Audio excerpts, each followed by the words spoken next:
زیادہ محترم فاصلے کو کم کر دیجئے اور ایک درود پڑھ دیجئے محمد و آل محمد پر۔ محمد و آل الی ارواح المؤمنین والمؤمنات ثواب الفاتحہ۔ بسم اللہ الرحمن الرحیم، الحمدللہ رب العالمین الرحمن الرحیم مالک یوم الدین، ایاک نعبد و ایاک نستعین، اهدنا الصراط المستقیم صراط الذین انعمت علیہم غیر المغضوب علیہم ولا الضالین۔ بسم اللہ الرحمن الرحیم، اللہم صلی اللہ علیک یا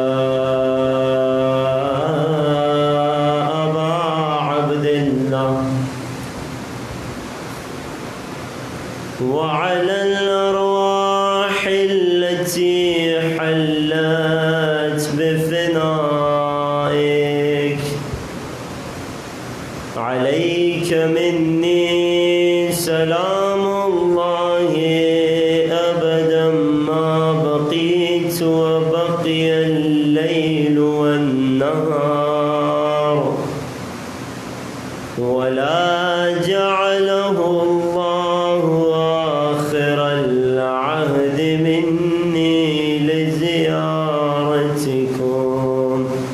سلام پیش کریں گے مولا کی خدمت۔ السلام علی الحسین وعلی علی بن الحسین وعلی اولاد الحسین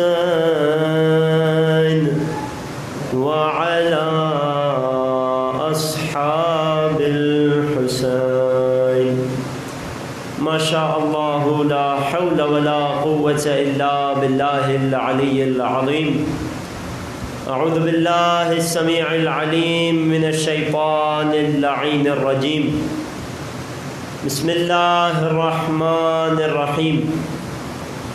الحمد للہ الذی خلقنا فی امت الذی فاز رتبته الى قاب قوسین واکرمنا بولایت وصیہ الذی ردت له الشمس مرتین وجاہد بالسیفین وصلى الى القبلتین وشرفنا بحب الزهراء أم السبطين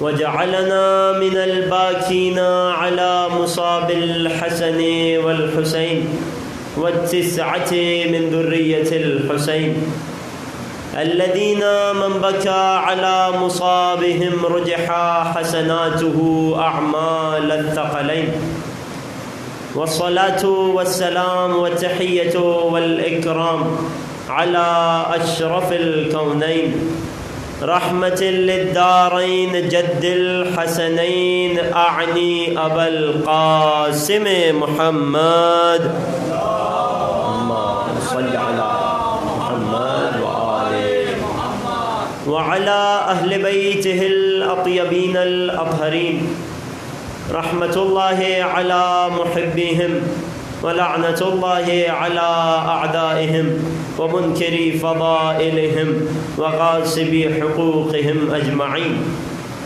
أما بعد فقد قال رسول الله صلى الله عليه وآله إن للحسين في بواطن المؤمنين معرفة مكتومة صدق رسولنا الكريم۔ درود پڑھیے محمد و آل محمد۔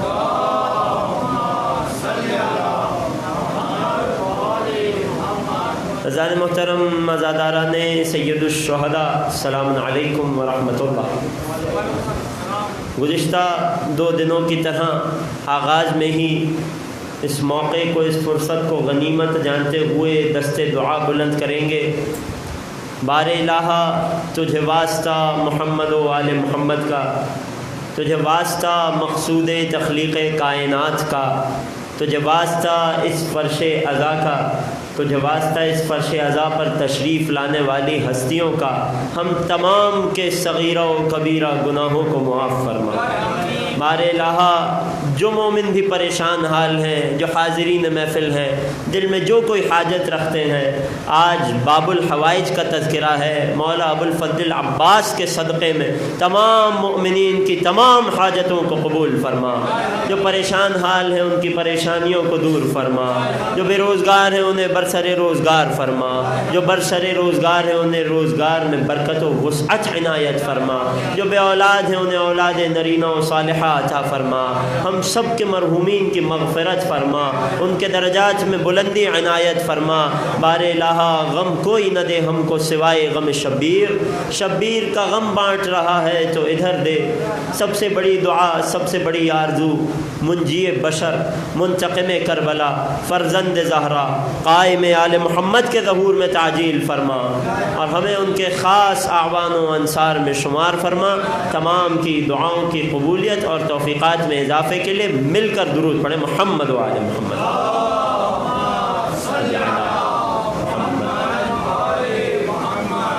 عزیزان محترم، عشرہ محرم الحرام سن 1441 ہجری کی یہ مسلسل 7ویں گفتگو معرفت امام حسین میرا عنوان گفتگو، اس حوالے سے سرنامہ کلام کے طور پر مسلسل ختمی مرتبت کی ایک حدیث شریف کی تلاوت کی جا رہی ہے، جس میں کائنات کے رسول نے ایک عجیب ارشاد فرمایا کہ بے شک اللہ نے مومنوں کے اندر، مومنوں کے دلوں میں حسین کے لیے ایک چھپی ہوئی معرفت کو رکھا ہے۔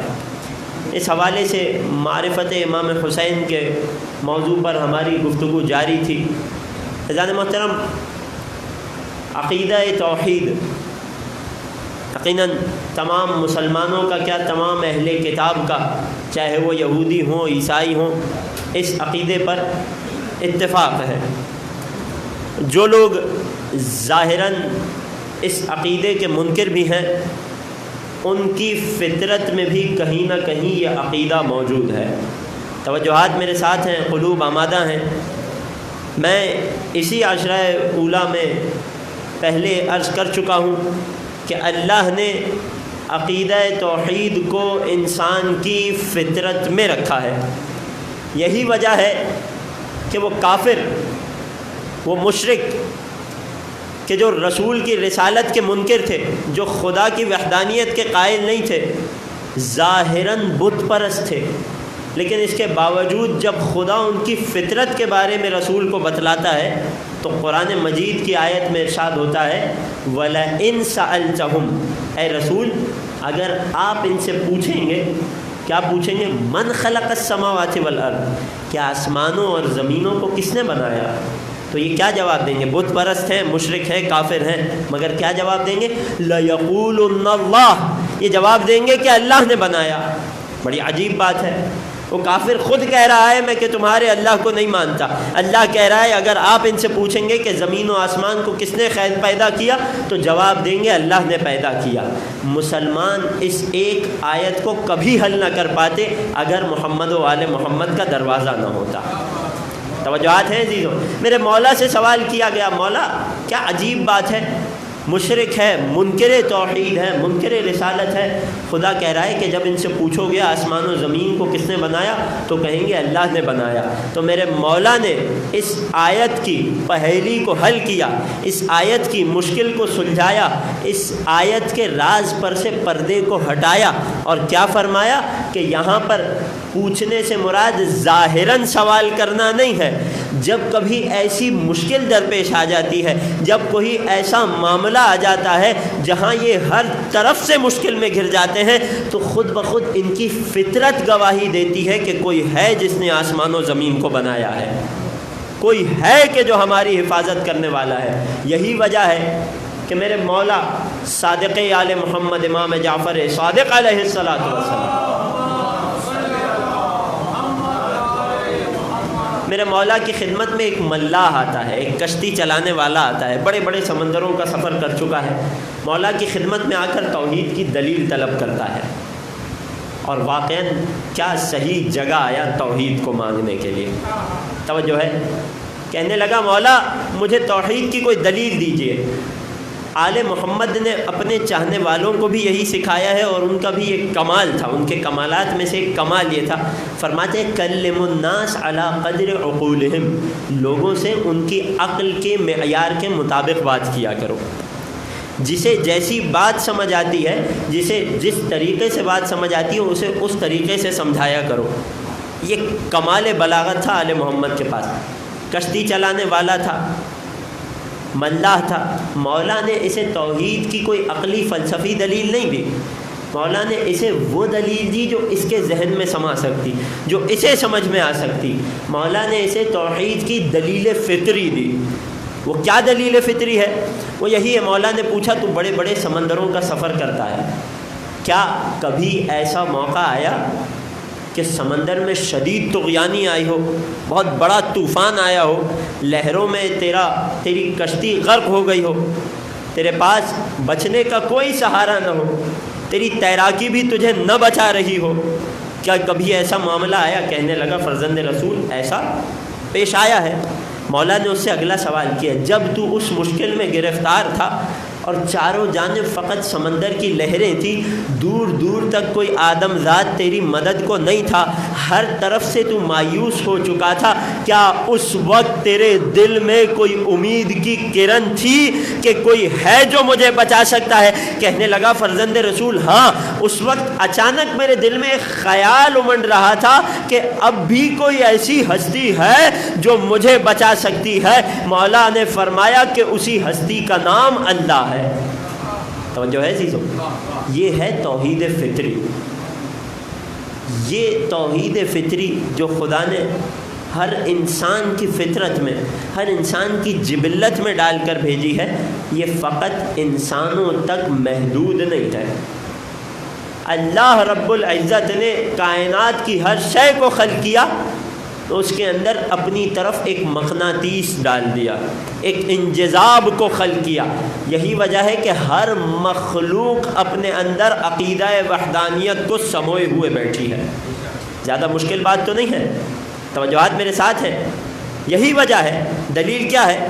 بہت واضح سی بات ہے۔ آپ سے سوال کرتا ہوں کہ اس کائنات کی تمام مخلوقات میں سے کتنی ایسی مخلوقات ہیں جو اللہ کی تسبیح کرتی ہیں؟ کوئی مشکل سوال تو نہیں ہے، کوئی بھی جواب دے سکتا ہے۔ کتنی اشیاء ہیں؟ کسی نے شاید جواب دیا کائنات کی ہر شے اللہ کی تسبیح کرتی ہے۔ سوال یہ کہ دلیل کیا ہے آپ کے پاس؟ کسی اور دلیل کی ضرورت نہیں ہے۔ کل ہی جمعہ کا دن گزرا ہے، یقیناً مومنین نے نماز جمعہ کو پڑھا ہوگا، سورہ جمعہ کی تلاوت ہوئی ہوگی۔ سورہ جمعہ کے آغاز میں خدا اعلان کر رہا ہے بسم اللہ الرحمن الرحیم، یسبح للہ ما فی السماوات و ما فی الارض۔ کیا مطلب؟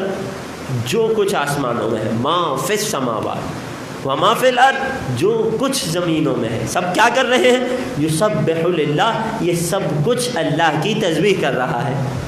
توجہ ہے جو کسی نتیجے تک، کسی منزل تک لے جانا چاہ رہا ہوں۔ میرا موضوع معرفت حسین ہے، لیکن ایک جملہ کہہ دوں، کبھی بھی توحید کو حسین سے جدا نہ سمجھیے گا۔ موضوع معرفت حسین ہے مگر میں تمہیداً توحید پر گفتگو کر رہا ہوں۔ خدا نے قرآن میں فرمایا جو کچھ آسمانوں اور زمینوں میں ہے سب کا سب اللہ کی تسبیح کرتا ہے۔ کیا مطلب؟ کہ اللہ نے تمام مخلوقات کو جب خلق کیا تو ان کی فطرت میں، ان کی جبلت میں عقیدہ توحید کو ڈال دیا۔ ایک اور آیت آپ کی خدمت میں پیش کروں۔ خدا ارشاد فرماتا ہے بسم اللہ الرحمن الرحیم، تسبح لہ السماوات السبع، اللہ کے لیے تسبیح کرتے ہیں ساتوں آسمان، والارض، اور یہ زمین، ومن فیہن، اور جو کچھ بھی ان تمام آسمانوں اور زمینوں میں ہے وہ سب اللہ کی تسبیح کرتا ہے۔ بات واضح ہے۔ یقیناً بہت سارے مشرکین یہ اعتراض کریں گے کہ یہ کس قسم کی دھکیالوسی باتیں ہیں، ہم انسان تسبیح کرتے ہیں تو اللہ اکبر پڑھتے ہیں، الحمدللہ پڑھتے ہیں، میں تسبیح کروں گا تو آپ سنیں گے، آپ کریں گے تو میں سنوں گا۔ توجہ ہے عزیزوں، یہ کائنات میں پہاڑ، پتھر، دریا، سمندر، زمین و آسمان، سورج، چاند، اتنی مخلوقات ہیں، اگر یہ سب اللہ کی تسبیح کرتی ہیں تو ہمیں کیوں سمجھ نہیں آتی؟ توجہ ہے، یہ اتنے سارے حیوانات، اتنے جانور، اگر یہ خدا کی تسبیح کرتے ہیں تو ہمیں کیوں نہیں سمجھ آتی؟ اگر تسبیح کرتے ہیں تو ہمیں سمجھ کیوں نہیں آتی؟ اور اگر یہ تسبیح نہیں کر رہے تو خدا کیوں فرما رہا ہے زمین و آسمان میں جو کچھ بھی ہے اللہ کی تسبیح کر رہا ہے؟ خدا نے اسی آیت کے اگلے ٹکڑے میں اس اعتراض کا جواب دے کر مشرکوں کا منہ بند کر دیا۔ کیا ارشاد ہوا؟ توجہ ہے نا عزیزوں، آخری شخص تک کسی نتیجے تک لے جانا چاہ رہا ہوں۔ کیا ارشاد ہوا؟ وَإِن مِّن شَيْءٍ إِلَّا يُسَبِّحُ بِحَمْدِهِ، کائنات میں کوئی چیز ایسی نہیں ہے الا مگر یہ کہ وہ اللہ کی تسبیح کرتی ہے۔ خدا کی قسم یہ کلمہ الا کیا پیارا کلمہ ہے۔ جب بھی کلام منفی کے بعد، نیگیٹو سینٹنس کے بعد حرف الا آ جائے تو حصر کا فائدہ دیتا ہے۔ کیا مطلب ہے؟ ہم کلمے کا آغاز کرتے ہیں کس جملے سے؟ لا الہ الا اللہ، کلمہ منفی لا الہ، اللہ نے آ کر حصر کر دیا، کوئی معبود نہیں ہے سوائے ایک اللہ کے۔ ایک اور مثال دوں، لا فتح الا علی، کوئی یا علی جزاک اللہ، کوئی جوان ہے ہی نہیں الا علی سوائے علی کے، ولا سیفہ الا ذوالفقار، ارے ذوالفقار کے علاوہ اس دنیا میں کوئی تلوار کہلانے کے لائق نہیں ہے۔ توجہ ہے عزیزوں، وَإِن مِّن شَيْءٍ إِلَّا يُسَبِّحُ بِحَمْدِهِ، زمین و آسمان میں کوئی چیز ہے ہی نہیں الا مگر جو کچھ بھی ہے یسبح بحمدہ، اللہ کی تسبیح کر رہا ہے۔ اس کلمہ اللہ نے آ کر ہمارے تمام شکوک و شبہات کو دور کر دیا۔ اگر کسی کے ذہن میں کوئی خیال تھا بھی کہ شاید کوئی چھوٹی سی مخلوق ہو جو اللہ کی تسبیح نہ کرتی ہو، اس کلمہ اللہ نے آ کر اس خیال کو بھی دفع کر دیا۔ توجہ ہے، کیا ارشاد فرمایا؟ وَإِن مِّن شَيْءٍ إِلَّا يُسَبِّحُ بِحَمْدِهِ، زمین و آسمان میں کوئی چیز ہے ہی نہیں مگر اللہ کی تسبیح کر رہی ہے، ہمیں کیوں نہیں سنائی دیتی؟ خدا فرماتا ہے وَلَٰكِن لَا تَفْقَهُونَ تَسْبِيحَهُمْ، ارے تمہاری فہم اتنی نہیں ہے کہ تم ان کی تسبیح کو سمجھ سکو۔ توجہ ہے، ہر شے اپنے طریقے سے، اپنی دانست میں، جس طرح سے خدا نے اس کی فطرت میں ڈال دیا، اللہ کی تسبیح کر رہی ہے۔ تم انسانوں کے بس کی بات نہیں ہے کہ تم ان اشیاء کی تسبیح کو سمجھ سکو۔ ہاں اگر میری کتاب قرآن مجید پر دلیل چاہو تو میں نے 14 ایسی ہستیاں بنائی ہیں جو کائنات میں ہر شے کی تسبیح سمجھ سکتی۔ توجہ ہے جی، مثال پیش کرنا چاہتا ہوں آپ کی خدمت میں۔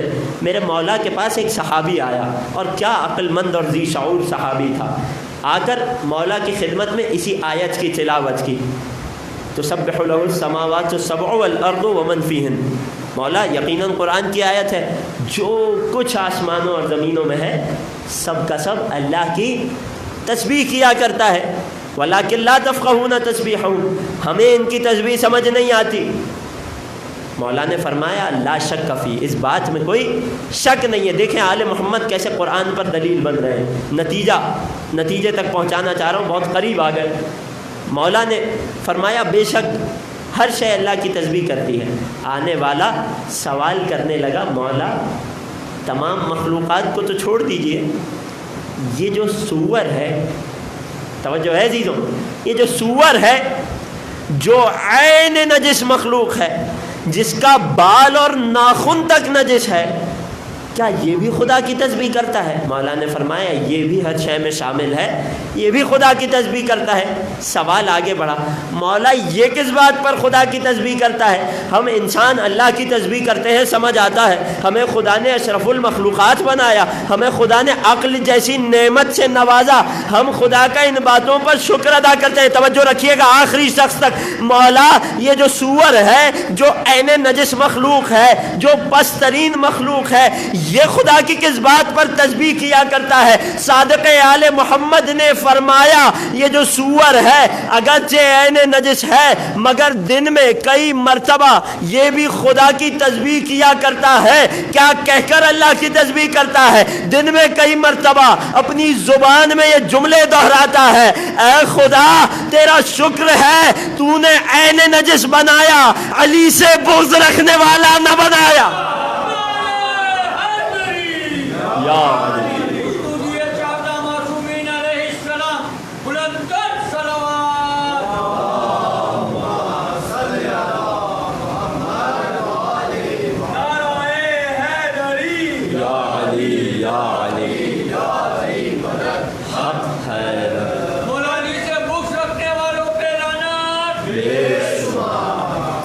ایک مرتبہ مل کر مولا کائنات کی عظمت پر درود پڑھ دیجئے.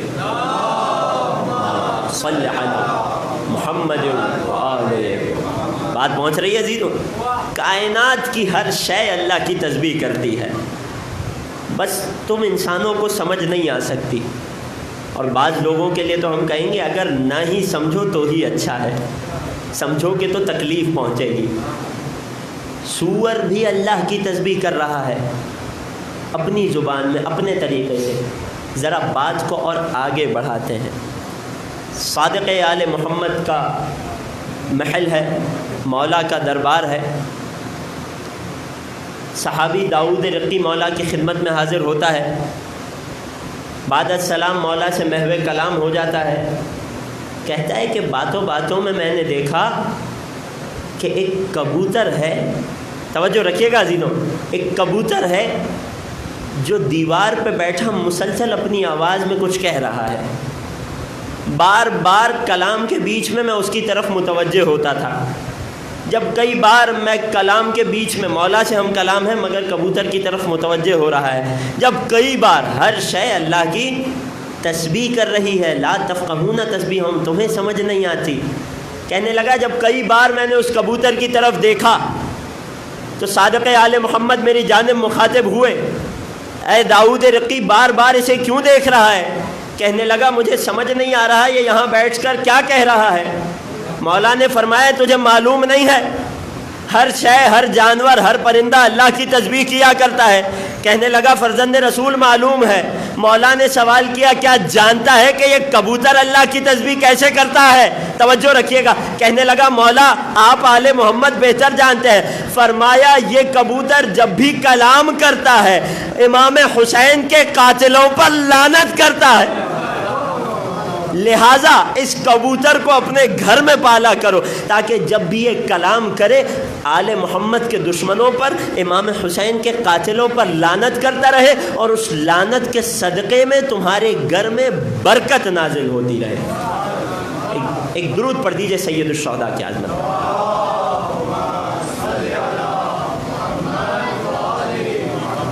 یہاں تک تو ہماری گفتگو مکمل قرآن سے تھی. یہاں تک کسی کو کوئی اعتراض، کوئی شک، کوئی سوال نہیں ہو سکتا. ذرا گفتگو کو ایک منزل آگے بڑھاتے ہیں. معرفت امام حسین میرا موضوع، معرفت مختومہ، چھپی ہوئی معرفت. اب تک کی گفتگو کا نتیجہ یہ نکلا کہ اللہ نے، توجہ رکھیے گا بڑا اہم نتیجہ ہے، معرفت حسین میں کس طرح سے یہ نتیجہ ہمیں فائدہ دے گا. اللہ نے اس عالم میں ہر مخلوق کو ادراک عطا کیا ہے. ہر مخلوق کو ایک خاص قسم کا ادراک، ایک خاص قسم کی سمجھ بوجھ عطا کی ہے. اور اس ادراک کو عطا کرنے کے بعد اللہ نے ہر مخلوق میں اپنی معرفت کو ڈالا ہے. اس معرفت کو ڈالنے کے بعد ہر مخلوق سے یہ تقاضا کیا کہ وہ خدا کی تسبیح کرے. لہٰذا کائنات کی ہر مخلوق اللہ کی تسبیح کر رہی ہے. فرق یہ ہے کہ ہمیں سمجھ نہیں آ رہی لیکن مخلوق اللہ کی تسبیح کر رہی ہے. قرآن کی آیت سے ہم نے ثابت کر دیا. اب یہاں صادق آل محمد امام جعفر صادق علیہ الصلاۃ والسلام، میرے مولا فرماتے ہیں جس طرح سے ہر مخلوق اللہ کی تسبیح کر رہی ہے نا، ہم جب تسبیح کرتے ہیں تو فقط سبحان اللہ تو نہیں کہتے نا عزیزوں، کبھی اللہ اکبر کی تسبیح کرتے ہیں، کبھی الحمدللہ کی تسبیح کرتے ہیں، کبھی سبحان اللہ کی تسبیح کرتے ہیں، کبھی تسبیحات اربع مکمل پڑھتے ہیں، کبھی خدا کے دیگر ناموں کی تسبیح کرتے ہیں. تو تسبیح کا یہ مطلب تو نہیں ہے فقط لا الہ الا اللہ، لا الہ الا اللہ کہا جائے. اور ہر مخلوق تسبیح کر رہی ہے. جہاں خدا کی وحدانیت کا اقرار ہو رہا ہے، جہاں محمد و آل محمد پر درود بھیجا جا رہا ہے، وہی مخلوق کی تسبیح میں ایک اور بات بھی خدا نے شامل کر دی. میرے چھٹے سرکار فرماتے ہیں لما مضى ابو عبداللہ الحسین، جب سید الشہداء اس دنیا سے تشریف لے گئے، جب میرے مولا حسین کی شہادت ہوئی، ما من خلق اللہ الا وقد بکت علی الحسین، زمین و آسمان میں جتنی مخلوقات ہیں، یا یوں کہوں کائنات کی جو مخلوق اللہ کی تسبیح کر رہی ہے، ان تمام نے امام حسین پر گریہ کیا. سوال ہوگا گریے کی کیفیت کیا تھی، پھر وہی جواب ہوگا وَلَٰكِن لَا تَفْقَهُونَ تَسْبِيحَهُمْ، ہر شے نے اپنے طریقے سے گریہ کیا، تمہیں سمجھ نہیں آیا تو اس کا مطلب یہ نہیں ہے کہ شے گریہ نہیں کرتی۔ توجہ ہے عزیزوں، اور یہیں سے میں اپنے معرفت امام حسین کے اس باب تک جڑ جاؤں۔ میں نے امام حسین پر گریے کے 5 اسباب بیان کر دیے، آج چھٹا اور آخری باطنی سبب آپ کی خدمت میں پیش کر رہا ہوں۔ کیوں امام حسین پر رونا چاہیے، کیوں ہم امام حسین پر گریہ کرتے ہیں؟ چھٹا سبب تبعیت، پیروی۔ کس کی پیروی؟ کائنات میں ہر شے کی پیروی، زمین و آسمان میں موجود ہر مخلوق کی پیروی، سورج چاند ستارے چرند پرند دن رات ہر شے کی پیروی، آدم سے لے کر عیسیٰ تک تمام انبیاء کی پیروی، اور سب سے بڑی بات فخر انبیاء حضرت محمد مصطفیٰ صلی اللہ علیہ وآلہ وسلم کی پیروی۔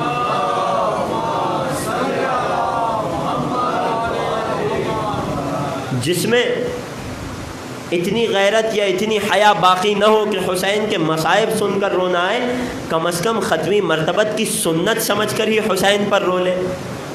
ایک جملہ کہہ دوں، مسلمانوں نے آج تک پیغمبر کے مسواک کو تو یاد رکھا ہے، توجہ ہے، پیغمبر کی نعل مبارک کو تو یاد رکھا ہے، پیغمبر کے بال کو تو یاد رکھا ہے، مگر آل کو بھول گئے۔ عزیزان محترم، کائنات کی ہر شے سید الشہداء پر گریہ کر رہی ہے۔ یہ حسین کے معجزات میں سے ہے جن سے خدا نے حسین کو مختص فرمایا ہے۔ میں مثال کے طور پر چند چیزیں آپ کی خدمت میں پیش کرنا چاہتا ہوں۔ ایک درود پڑھ دیجیے اول سے آخر تک سید الشہداء کی عظمت۔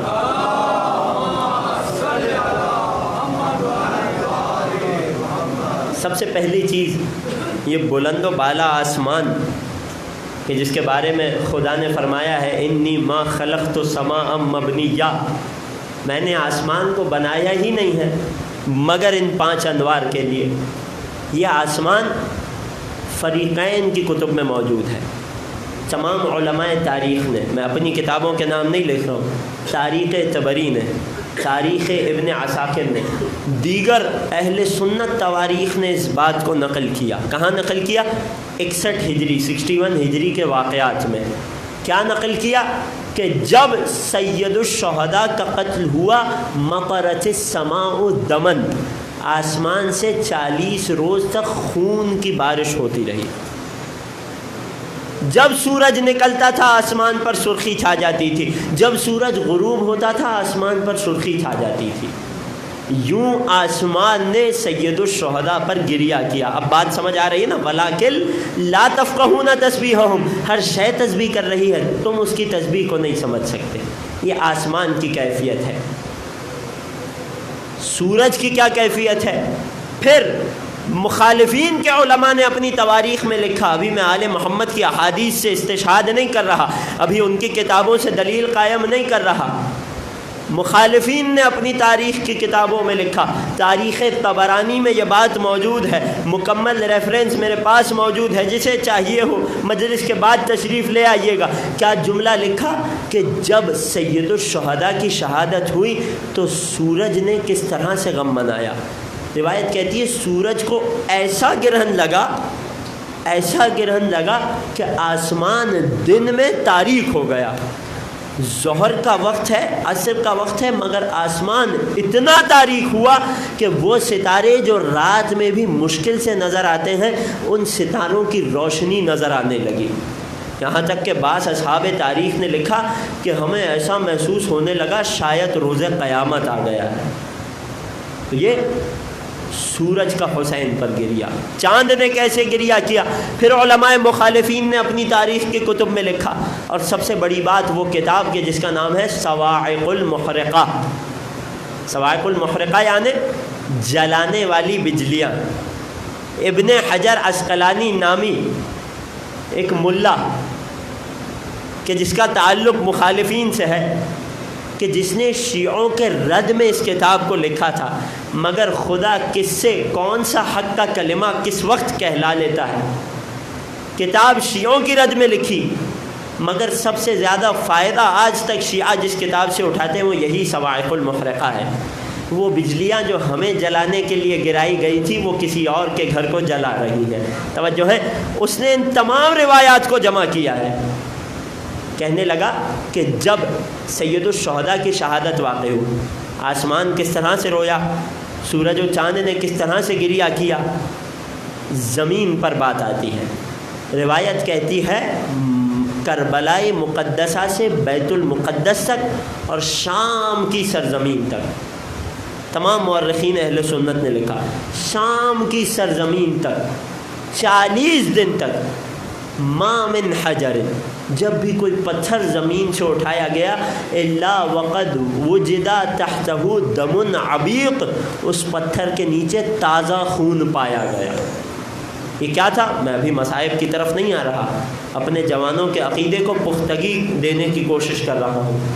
خدا ہم سب کو سید الشہداء کے ولایت کے عقیدے پر ثابت قدم رکھے، دنیا میں بار بار مولا کی زیارت نصیب کرے اور آخرت میں مولا کی شفاعت نصیب کرے۔ ایک مرتبہ مولا کی عظمت پر اول سے آخری شخص تک درود پڑھ دیجئے۔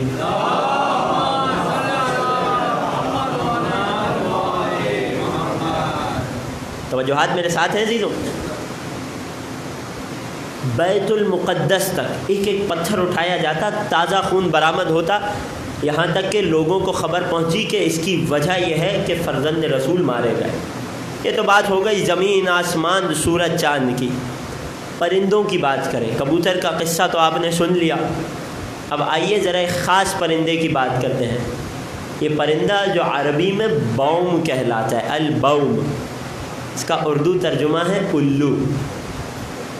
کہ الو کے جیسے ہمارے ممالک اور علاقوں میں بے وقوفی کی علامت سمجھا جاتا ہے، ذرا آج جا کر انٹرنیٹ پہ سرچ کیجئے گا، مغربی ممالک میں اس الو کو سمجھداری کی علامت سمجھا جاتا ہے۔ توجہ ہے عزیزوں؟ اور یقیناً اس کی کوئی وجہ ہوگی، اور وجہ کیا ہے میں آپ کی خدمت پہ پیش کر دیتا ہوں۔ صادق آل محمد امام جعفر صادق علیہ الصلاۃ والسلام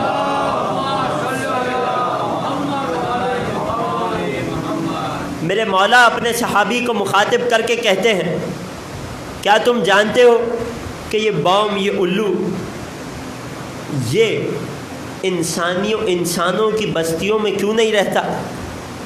کہنے لگا نہیں مولا، ہم نے کبھی اسے انسانوں کی آبادیوں میں نہیں دیکھا، ہمیشہ ویرانوں میں دیکھا ہے۔ میری تائید کریں گے نا، کسی کو اختلاف تو نہیں ہے اس بات سے؟ الو ہمیشہ ویرانوں میں، خرابات میں، جنگلات میں رہا کرتا ہے، کبھی انسانی آبادی میں نہیں نظر آئے گا۔ جبکہ بعض پرندے ہیں، کوا ہے، کبوتر ہے، چڑیا ہے، یہ انسانی آبادیوں میں نظر آتے ہیں۔ الو کبھی انسانی آبادیوں میں نظر نہیں آئے گا۔ میرے چھٹے امام فرماتے ہیں، کتاب کامل الزیارات میں بحار الانوار میں یہ روایات موجود ہیں، میرے مولا فرماتے ہیں کہ یہ الو وہ پرندہ ہے کہ جو سن 61 ہجری سے پہلے انسانی بستیوں اور آبادیوں میں رہا کرتا تھا۔ جس طرح سے آج ہماری آبادیوں میں کثرت سے کوے اور کبوتر نظر آتے ہیں، اس طرح سے 61 ہجری سے پہلے یہ الو بھی انسان کی آبادیوں میں نظر آتا تھا۔ لیکن جب 61 ہجری میں مسلمانوں نے اپنے ہی رسول کے نواسے کو قتل کیا اور الو نے میدان کربلا میں اس منظر کو دیکھا تو اس انسان سے شدید غضبناک اور مایوس ہو گیا، اور مایوس ہو کر آج تک یہ جملہ دہراتا ہے کہ وائے ہو اس انسان پر، وائے ہو اس امت پر کہ جو اپنے نبی کے نواسے سے وفا نہ کر سکی، تو جیسے الو سے کیسے وفا کرے گی؟ آج تک یہ الو انسانی بستیوں سے دور رہتا ہے، خرابوں میں آباد ہوتا ہے، دن میں اپنے آپ کو انسان کی نظروں سے چھپا لیتا ہے، اور میرے مولا کا جملہ رات کی تاریکی میں نکلتا ہے اور مولا حسین کا مرثیہ پڑھا کرتا ہے۔ توجہ ہے عزیزوں؟ بات پہنچ رہی ہے؟ آخر تک توجہات میرے ساتھ ہیں۔ اب جب کہ ہم نے قرآن سے دلیل دے دی، وَإِن مِّن شَيْءٍ إِلَّا يُسَبِّحُ بِحَمْدِهِ، زمین و آسمان میں کوئی چیز نہیں ہے جو اللہ کی تسبیح نہ کرتی ہو، وَلَٰكِن لَّا تَفْقَهُونَ تَسْبِيحَهُمْ، تمہیں ان کی تسبیح سمجھ نہیں آتی۔ اب جب ہم ان احادیث کو، ان روایات کو، آل محمد کے اس کلام کو دوسروں کی خدمت میں پیش کرے اور انہیں سمجھ نہ آئے تو خبردار ان کا مذاق یا استہزاء نہ کرنا، جان لینا لا تفقہون تسبیحہم، تمہیں سمجھ نہیں آ رہی ہے، تم میں اتنی فقاہت نہیں ہے، تم میں اتنی سمجھداری نہیں ہے کہ خدا کی مخلوق کو سمجھ سکو۔ توجہات میرے ساتھ ہیں؟ یہ تو بات ہو گئی جمادات کی، نباتات کی، حیوانات کی۔ حسین پر رونا کائنات کی ہر شے کی فطرت ہے۔ قرآن مجید نے ایک اور آیت دلیل کے طور پر اپنے نوجوانوں کی خدمت میں ہدیہ کر رہا ہوں۔ قرآن مجید نے فرعون اور اس کے لشکر کے بارے میں کیا کہا؟ سورہ دخان کی آیت ہے، فما بکت علیہم السماء والارض، پھر نہ ان لوگوں پہ، ان کافروں پہ، فرعونیوں پہ، نہ ان پہ آسمان رویا نہ ان پہ زمین روئی۔ عزیزان محترم، پتھر کہ جس میں دیکھنے کی صلاحیت پائی ہی نہیں جا سکتی، اگر میں آپ سے کہوں کہ یہ پتھر اندھا ہو گیا ہے تو یقیناً آپ میری بات پر ہنسیں گے، استہزاء کریں گے۔ قبلہ کو کیا ہو گیا ہے؟ پتھر میں دیکھنے کی صلاحیت ہو ہی نہیں سکتی کہ اسے نابینا اور اندھا کہا جا سکے۔ توجہ ہے، خدا قرآن میں کہہ رہا ہے فما بکت علیہم السماء والارض، فرعونیوں پہ نہ آسمان رویا نہ زمین روئی۔ کوئی کہہ دیتا ہے خدا کیا آسمان و زمین بھی رو سکتے ہیں؟ معلوم ہوا رو سکتے ہیں، تبھی وہاں رونے کا انکار کیا جا رہا ہے، اور اگر وہاں انکار کیا جا رہا ہے تو کہیں اس بات بھی کیا جائے گا۔ یہی وجہ ہے کہ مخالفین نے بھی اس روایت کو لکھا، آل محمد نے بھی ہمیں بتایا، قد بکت السماوات والارض 40 یوما لیحییٰ بن زکریا و حسین بن علی، کہ آسمان اور زمینوں نے 40 دن تک دو ہستیوں پر گریہ کیا، ایک یحییٰ بن زکریا پر اور ایک میرے مولا و آقا حسین ابن علی سید الشہداء پر۔ ایک درود پڑھ دیجئے میرے مولا کی عظمت پر۔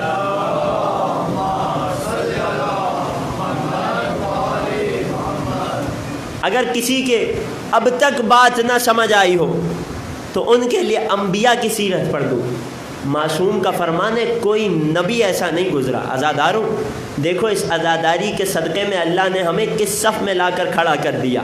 توجہ ہے، معصوم فرماتے ہیں کوئی نبی ایسا نہیں گزرا مگر یہ کہ اس نے حسین کی عزاداری کی، مگر یہ کہ اس نے حسین کا غم منایا۔ کئی مثالیں ہیں۔ نبی اللہ آدم مثال آپ نے سن رکھی ہے، جبرائیل نے توبہ کے لیے 5 نام تعلیم دیے، 4 نام لیے، لبوں پر مسکراہٹ آئی، 5واں نام حسین کا نام آیا، فرمانے لگے جبرائیل اس نام میں کیا ایسا اثر ہے کہ جب یہ نام لیتا ہوں تو آنکھوں سے اچانک ہی آنسو جاری ہو جاتے ہیں۔ جبرائیل نے آدم کو پورا کربلا کا ماجرا سنایا، نبی اللہ آدم نے حسین کے لیے دعا کی، ان کے قاتلوں پر لعنت کی۔ نبی اللہ موسیٰ، توجہ سے سنیے گا میرے عزادار، ایک چھپا ہوا پیغام آپ کی خدمت میں پہنچانا چاہتا ہوں، اشارہ کر کے گزر جاؤں گا۔ نبی اللہ موسیٰ جب کوہ طور کی جانب تشریف لے جا رہے تھے، کربلا کی سرزمین سے گزرے۔ معصوم کا ایک اور فرمان بھی ہے کہ ہر نبی نے سید الشہداء کی مرقد اور ان کے مقام مقتل کی، کربلا مقدسہ کی زیارت کی ہے۔ یہی تو وجہ ہے کہ زائر کے بارے میں معصوم نے فرمایا جس نے حسین کی زیارت کی گویا 1,24,000 انبیاء سے مصافحہ کیا۔ توجہ ہے عزیزوں، نبی اللہ موسیٰ جب کربلا کی سرزمین کے قریب پہنچے، سواری کو ٹھوکر لگی، زمین پر گرے۔ جب زمین پر گرے سر پہ چوٹ لگی، سر سے خون بہا۔ توجہ ہے عزیزوں، اللہ کے مقدس نبی کلیم اللہ، اللہ کے رسول موسیٰ کربلا سے گزر رہے ہیں، ٹھوکر لگتی ہے، خون بہتا ہے۔ فرمایا یا خدایا کیا مجھ سے کوئی غلطی ہو گئی؟ جواب ملا نہیں موسیٰ، یہ وہ سرزمین ہے جہاں آخری نبی کے نواسے کو بے گناہ قتل کیا جائے گا۔ اے موسیٰ آپ کا خون بہایا گیا، قد جرا دمک موافقۃ لدم، چونکہ اس سرزمین پر حسین کا خون بہایا جائے گا، حسین کی موافقت میں آپ کا خون بہایا گیا۔ توجہ ہے عزیزوں، نہیں معلوم بات کس حد تک پہنچی۔ تمام انبیاء کو چھوڑ دیجئے، ہمارے آخری نبی ختمی مرتبہ حضرت احمد مجتبی محمد مصطفیٰ صلی اللہ علیہ وآلہ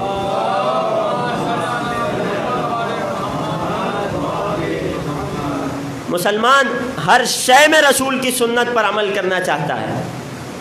قرآن نے صاف پیغام دے دیا، لقد کان لکم فی رسول اللہ اسوۃ حسنہ۔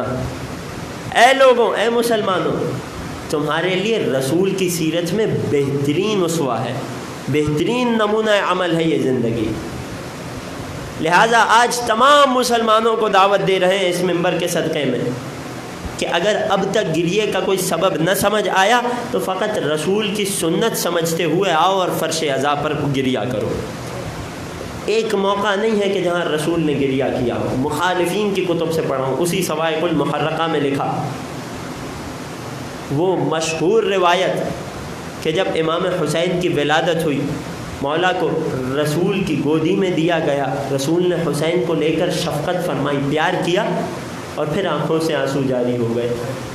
جب کسی نے پوچھا یا رسول اللہ کیا ہوا، فرمایا ابھی ابھی جبرائیل نے آ کر مجھے بتایا کہ یا رسول اللہ آپ کی امت کا ایک گروہ حسین کو قتل کر دے گا، اور کس بے دردی سے کرے گا۔ وہ مشہور روایت آپ نے سن رکھی ہے کہ ایک دن، اور روایت بھی کن سے؟ مسلمانوں کی مادر جناب عائشہ روایت کر رہی ہیں کہ ایک دن رسول میرے حجرے میں تھے، حسین حجرے میں تشریف لاتے ہیں، رسول نے حسین کو گودی میں بٹھایا، مسلسل حسین کی گردن کے بوسے لیتے جاتے ہیں۔ میں نے سوال کیا یا رسول اللہ کیا ماجرا ہے؟ فرمایا جبرائیل نے آ کر ابھی مجھے بتایا ہے کہ یہ وہ جگہ ہے جہاں حسین پر تلوار چلائی جائے گی۔ ام سلمہ کے حجرے میں ہے، سلام اللہ علیہا، مومنین کی مادر گرامی۔ اللہم صلی علی محمد۔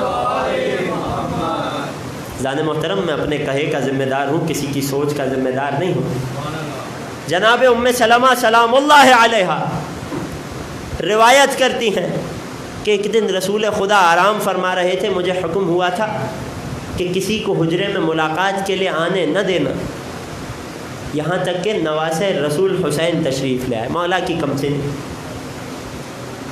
حسین جب اپنے نانا سے ملاقات کو تشریف لے آئے، ام سلمہ وہ ام المومنین کے جو اہل بیت کی معرفت رکھتی تھی، توجہ ہے عزیزوں، کہنے لگیں کہ جب حسین دوڑتے ہوئے آئے تو میری ہمت نہ ہوئی کہ حسین کو روکوں۔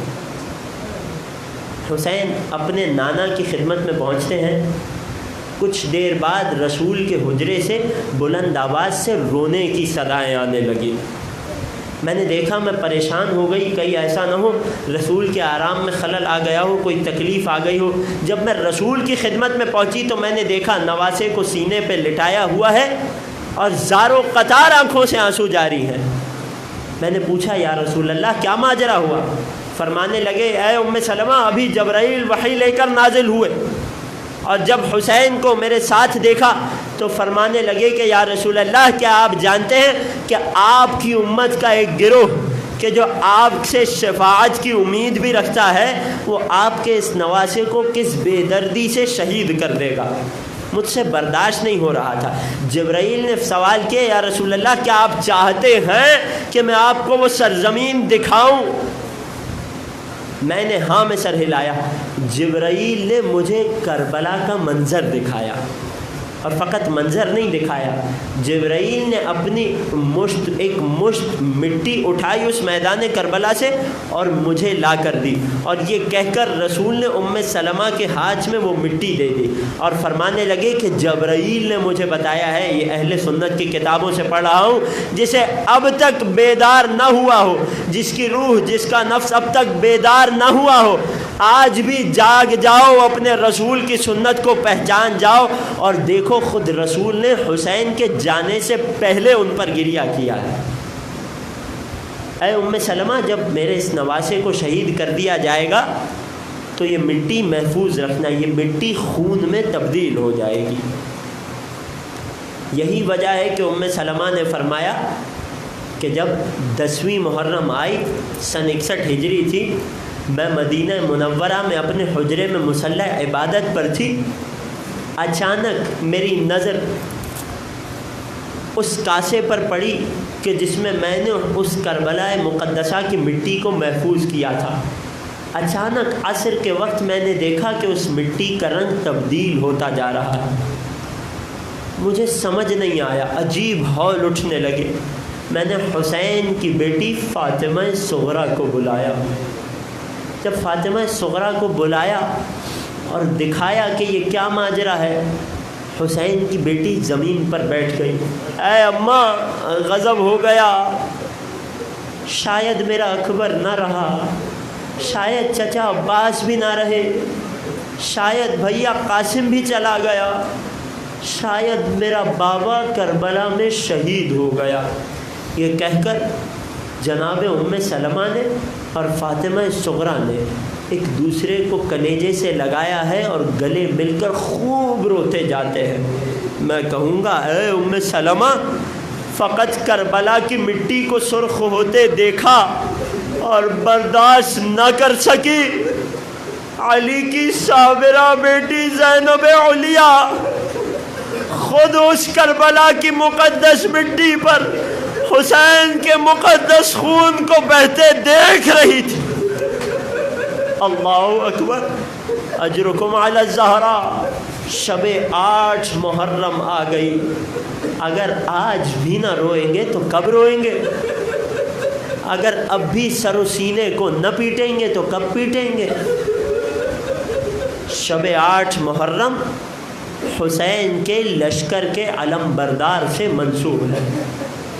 یا یوں کہوں کہ آج ہمیں ایک ایسی ماں کو پرسا دینا ہے کہ جس کی ساری نسل کربلا میں حسین پر قربان ہو گئی۔ میری مظلوم بی بی علی کی زوجہ شہزادی ام البنین، ام البنین کو ام البنین کیوں کہا جاتا تھا؟ کیونکہ خدا نے انہیں 4 بیٹے عطا کیے تھے۔ ام البنین یعنی بیٹوں کی ماں۔ جس قدر طاقت ہوگی میں پڑھتا جاؤں گا، اور ام البنین کو ان کے لال کا پرشہ دے کر روتے جانا باب الحوائج کا ماتم ہے نا۔ عباس کی ماں کی خدمت میں جو دعا کریں گے ہو نہیں سکتا، عباس اپنی ماں کا کہا ترخا دے۔ ام البنین کو پرسا دینا، جو حاجت دل میں ہو ام البنین سے مانگ لینا۔ 4 بیٹے خدا نے دیے، سب کے سب کربلا میں حسین پر قربان ہو گئے۔ ایک بیٹی اللہ نے ام البنین کو دی جن کا نام تھا جناب رقیہ۔ یہ رقیہ کون ہے؟ یہ رقیہ حضرت مسلم ابن عقیل کی زوجہ ہے۔ اس مظلوم رقیہ کو اللہ نے بعض روایت کے مطابق 4 بیٹے اور 1 بیٹی عطا کی تھی۔ 2 بیٹے کوفہ میں مسلم کے ساتھ تھے جو بعد میں قتل کر دیے گئے۔ 2 بچے کربلا میں تھے جو حسین پر قربان ہو گئے۔ اسی رقیہ کی ایک بیٹی بھی تھی جس کا نام تھا حمیدہ۔ اس حمیدہ کے ساتھ کربلا میں کیا ہوا یہ شام غریبہ کے مصائب میں پڑھوں گا۔ خلاصہ یہ ہے کہ ام البنین وہ غریب ماں ہے کہ جس کی ساری گودی میدان کربلا میں اجڑ گئی، جس کا سارا گھر کربلا میں لٹ گیا۔ ہاں عزیزوں، کیا عجیب ماں ہے، کیا عجیب تربیت ہے اس خاتون کی۔ روایت کہتی ہے کہ جب مولا ابو الفضل العباس شکم مادر میں تھے، اور یقیناً خواتین بھی سن رہی ہیں اور بہتر سمجھ سکیں گی کہ جب شکم مادر میں کوئی اولاد ہو تو ماں کے لیے اپنی جگہ سے اٹھنا، بیٹھنا، ہلنا جلنا کس قدر دشوار ہوتا ہے۔ روایت کہتی ہے کہ جناب ام البنین کے شکم میں مولا ابو الفضل العباس ہیں۔ امام حسین کسی غرض سے اپنی ماں ام البنین کے کمرے میں داخل ہوتے ہیں۔ شہزادی ام البنین احترام میں کھڑی ہو جاتی ہیں، مولا چلے جاتے ہیں، کچھ دیر بعد واپس آتے ہیں، واپس بی بی ام البنین احترام میں کھڑی ہو جاتی ہیں، مولا حسین پھر جاتے ہیں، پھر کچھ دیر بعد آتے ہیں۔ جب ایک دن میں سننا اور سن کر رونا، جب ایک دن میں کئی مرتبہ یہ ماجرا ہوا تو میرے مولا رک کر فرماتے ہیں اے ماں ام البنین، اس کیفیت میں آپ بار بار میرے احترام میں کھڑی ہوتی ہیں، مجھ حسین کو تکلیف ہوتی ہے۔ جانتے ہو میری بیوی نے کیا جواب دیا؟ اے حسین، میں جان بوجھ کر یہ کام نہیں کرتی، مگر میں کیا کروں؟ جب بھی تم میرے کمرے میں داخل ہوتے ہو مجھے ایسا محسوس ہوتا ہے میرے شکم میں موجود بچہ مجھے مجبور کر رہا ہے۔ ماں آقا حسین آ رہے ہیں، احترام میں بلند ہو۔ اجرکم علی الزہرا، خدا کوئی غم نہ دے سوائے یہ عباس کہ جو شکم مادر سے حسین کا احترام کرتے آ رہے ہیں۔ اللہ اکبر۔ مولا کی کمسنی ہے، 6 سے 7 برس کی عمر ہے۔ مولا کائنات امام حسین کو جنگ کی مشق کروا رہے تھے۔ ایک بچہ 7 برس کا قریب بیٹھا دیکھ رہا تھا۔ روایت کہتی ہے مولا حسین کو پیاس کا احساس ہوا۔ اللہ اکبر، سنیے گا اس جملے کو، محسوس کیجئے گا اس کیفیت کو۔ حسین کو پیاس کا احساس ہوا، ابھی زبان سے کلمہ ادا نہیں ہوا تھا کہ عباس اپنی جگہ سے اٹھے ہیں، دوڑ کر ماں کی خدمت میں جاتے۔ اللہ اکبر، اے ماں میرے بھیا حسین کو پیاس کا احساس ہو رہا ہے۔ 7 برس کا بچہ ہے نا۔ ماں نے پانی کے کاسے کو بھرا اور مٹی کے کاسے کو عباس کے سر پر رکھ دیا۔ چھوٹا سا بچہ ہے، نہیں اٹھا سکتا۔ عباس نے دونوں بازوؤں سے اس کاسے کو تھاما ہے، دوڑ کر اپنے آقا حسین کے قریب پہنچے ہیں۔ سن کر رونا۔ جب مولا کے قریب پہنچے ہیں تو عباس کی کیفیت یہ تھی کہ دوڑ کر جانے کی وجہ سے کاسے میں سے پانی گر کر عباس کے بازوؤں کو تر کر رہا تھا۔ جب عباس حسین کے نزدیک پہنچے، حسین کو پانی دیا، مولا کائنات نے یہ منظر دیکھا۔ روایت کہتی ہے فَبَكَى حَتَّى بَلَعَ خَدَّهُ، امیر المومنین کی آنکھوں سے آنسو جاری ہو گئے، یہاں تک کہ مولا کی داڑھی آنسوؤں سے تر ہو گئی۔ جب ام البنین نے یہ منظر دیکھا تڑپ کر کہنے لگی مولا کیا میرے بچے سے کوئی خطا ہو گئی؟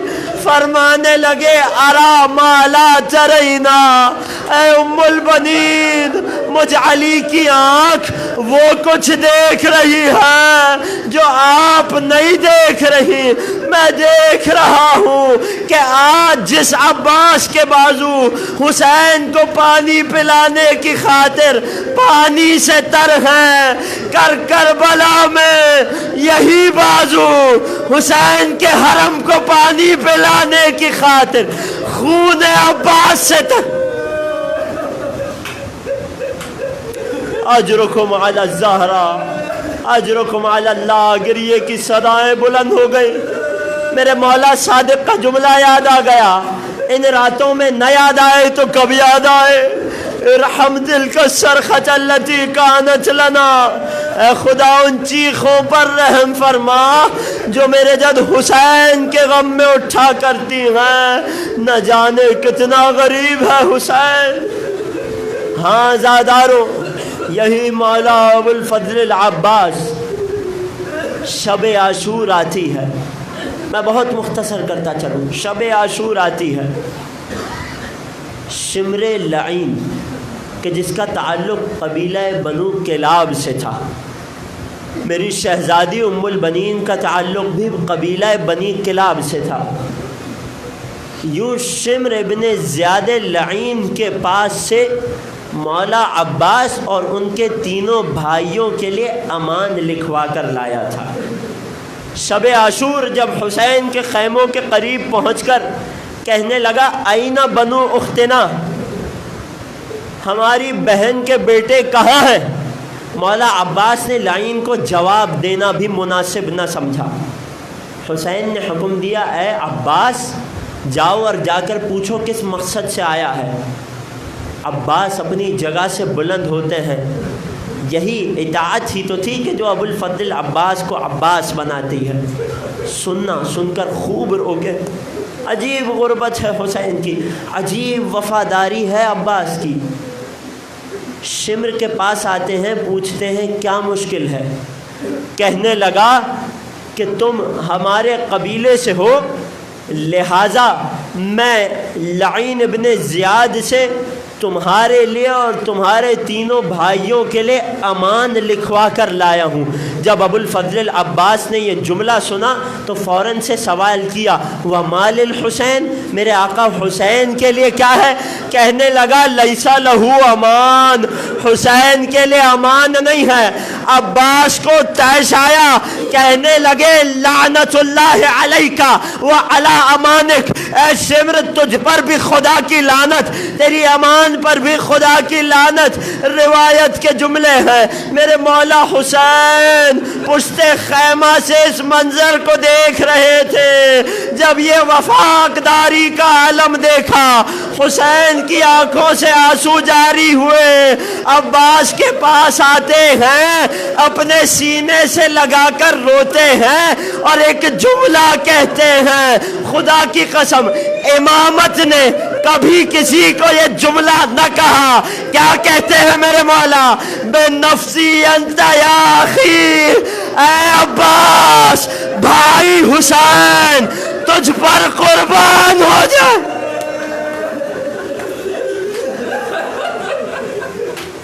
اجرکم علی اللہ، اجرکم علی الزہرا۔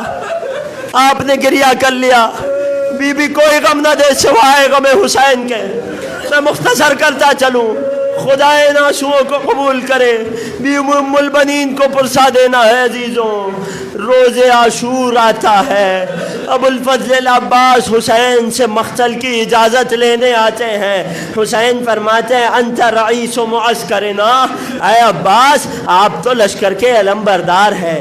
سر جھکا کر چلے جاتے ہیں، کچھ دیر بعد آتے ہیں، وہی جواب ملتا ہے، پھر چلے جاتے ہیں، یہاں تک کہ ایک موقع ایسا آیا عباس حسین کی خدمت میں آئے، مولا اب تو جانے کی اجازت دے دو مولا۔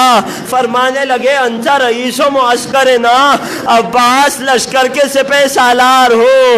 ایک مرتبہ عباس نے دائیں دیکھا، ایک بار بائیں دیکھا، سر جھکا کر سوال کیا این العسکر یا ابن رسول اللہ، مولا اب وہ لشکر ہی کہاں رہا جس کا میں سپہ سالار ہوں۔ میں ہاتھ جوڑ کے کہوں گا اے مولا عباس یہ جواب تو فقط ایک بہانہ ہے، حسین کو آپ کے ہونے سے کس قدر ڈھارس تھی۔ ایک موقع وہ بھی آیا کہ جب حسین کے خیموں میں بچوں کی العطش العطش کی صدائیں بلند ہوئے، عباس کی آنکھوں میں عجیب چمک اتر آئی، ننھی سکینہ کو اپنی گود میں لیا، ایک ہاتھ سے مشکیزہ تھاما، مولا حسین کی طرف چلنے لگے۔ حسین نے دور سے دیکھا اور سمجھ گئے، جب قریب آئے ایک جملہ عباس سے کہا، ایک جملہ سکینہ سے کہا۔ عباس سے کہنے لگے اے عباس بہت بڑی سفارش لائے ہو، جاؤ اب ہم تمہیں نہ روکیں گے۔ ایک جملہ سکینہ سے کہا، آج چچا کی سفارش بن کے آئی ہے، کل جب لعین تماچے لگائے گا چچا بہت یاد آئے گا۔ اجرکم علی اللہ۔ میرے غازی نے ایک ہاتھ میں نیزہ تھاما، ایک ہاتھ سے مشکیزہ تھاما، مشکیزے کو پشت پر لادا، ہاتھوں میں علم اٹھایا، فرات کی جانب چلتے ہیں۔ 4000 کے لشکر کو چیرتے ہوئے فرات تک پہنچتے ہیں۔ بہت مختصر کر دوں، آپ نے گریہ کر لیا۔ ہاں فرات میں پہنچتے ہیں، مشکیزے کو بھرتے ہیں، دوبارہ خیموں کی جانب چلتے ہیں، گھوڑے کو ایک ایڑ لگاتے ہیں، جو کوئی راستے میں آتا ہے عباس صف کا صفایا کرتے جاتے ہیں، یہاں تک کہ ایک لائن نے ایک پیڑ سے آہٹ لی اور پیڑ کے سائے میں چھپ کر کمان سے ایک تیر لگایا ہے، تیر کا نشانہ لیا، تیر چلا عباس کا باہنا بازو زمین کربلا پر گرا، لیکن میرے مولا کی رفتار میں کوئی کمی نہ آئی۔ ایک اور تیر آیا، باہنا بازو بھی شہید ہوا، پھر بھی رفتار میں کمی نہ آئی۔ مولا خیمے کی جانب چل رہے، سر کو پیٹ کر رونا، خدا کی قسم یہ جملے حوالے کر رہا ہوں، مولا کی رفتار میں کوئی کمی نہ آئی۔ حرملہ نے ایک تیر جوڑا، مشک سکینہ پر وار کیا، مشک جھدی ہے، عباس نے سواری کا رخ موڑا۔ ایک موقع ایسا آیا کہ ایک لعین نے ایک تیر چلایا، وہ تیر سننا، سن کر رونا، وہ تیر عباس کی آنکھوں میں پیوست ہو گیا۔ میرا آپ سے سوال ہے، ہماری آنکھ میں ایک مٹی کا ذرہ بھی چلا جائے تو خود ساختہ ہاتھ آنکھوں کی طرف بڑھتا ہے۔ ارے جس کے ہاتھ نہ ہو سر کو پیٹ کر ماتم کرو، جس کے ہاتھ نہ ہو وہ کیسے آنکھ سے تیر؟ مقتل کے جملے ہیں، سر کو جھکایا، اپنے گھٹنے میں تیر کو پھنسایا، تیر نکالنا چاہا، ایک شقی نے پشت سے غرز کا وار کیا، غرز سر عباس پہ آ کر لگتا ہے، عباس زینے فرش پہ سنبھل نہیں پاتے، زمین کربلا کی طرف آتے ہیں۔ میں نے پڑھ دیا، تم نے سن لیا۔ عزاداروں، ایک ذاکر کے خواب میں فاطمہ زہرا تشریف لاتی ہیں، کہتی ہیں تو میرے عباس کے مصائب نہیں پڑھتا؟ کہنے لگا بی بی میں ہر مصیبت پڑھتا ہوں، مختصر کرتا چلوں۔ کہنے لگی کربلا میں ہر شہید جب زین فرش سے زمین پر آتا تھا ہاتھوں کا سہارا لیتا، عباس جب زمین کربلا پر دونوں بازو سے ادھر آقا کو آخری سلام کیا، ادھر حسین نے قمر کو تھام کر کہا الان انکسر ظہری، عباس میری کمر ٹوٹ گئی۔